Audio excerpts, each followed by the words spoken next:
עמד שם מה? היה שם סגן שר הבריאות ליצמן. עכשיו הוא אמר שהוא שמע שאמרו לו שאיזה אחד יורם משהו, אני לא יודע, קם משהו ואחד ברדיו, זה אבי משהו, אמרו דברים לא יפים. אז הוא מגיש לה, הוא רוצה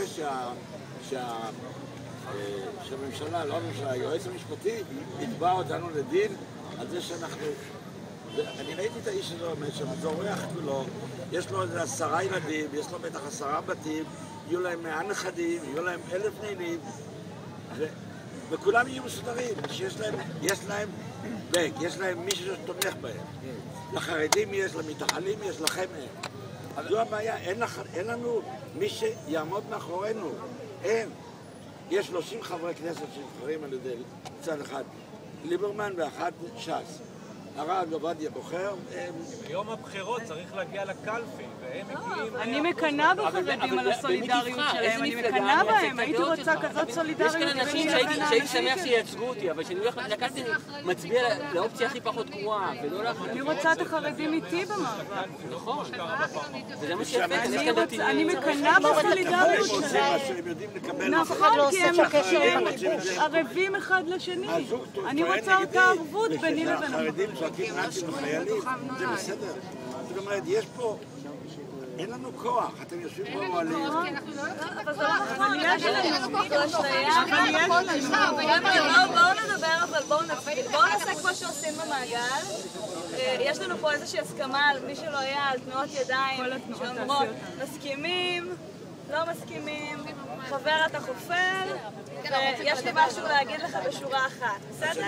מי שרוצה לדבר שירים את היד, ואנחנו ניתן לו את רשות הדיבור פשוט כי אנחנו מדברים בלי מיקרופונים, וזה, רגע, אבל עכשיו אני אקח לעצמי את הרשות, כי אני התחלתי בזה. אני חושבת... עוד השלטון. הכוח, כן, הכוח עומד. אני רק רוצה להגיד משהו קטן על זה, שמשהו מהחוויה האישית שלי פה, שגם אפילו עכשיו, הרי כל הוויכוחים בשבוע האחרון, כשכבר הצטרפו אלינו כל המחאות, וכבר ברור כמעט לכולם שזו מחאה אחת גדולה, עדיין אנשים נורא מפחדים להגיד מה הם באמת רוצים. כי אנחנו כל החיים מפחדים להגיד מה אנחנו רוצים, כי אסור לנו, כי יש ברקע איזו מלחמה ממש גדולה, ואנחנו לא יכולים... והכל אנחנו איתם, הכל ביחד, אנחנו כבר ביחד.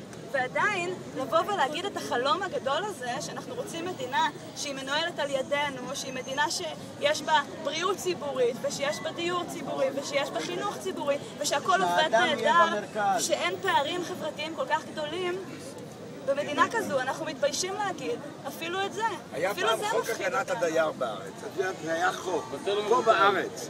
ואנשים, הוריי גרו בדירה אחת 40 שנה. אפשר לומר לך משהו? אותו שכר דירה. עד שלא יפתרו את בעיית העיר, אני חייב להגיד לכולכם משהו אחד, הוא המהותי.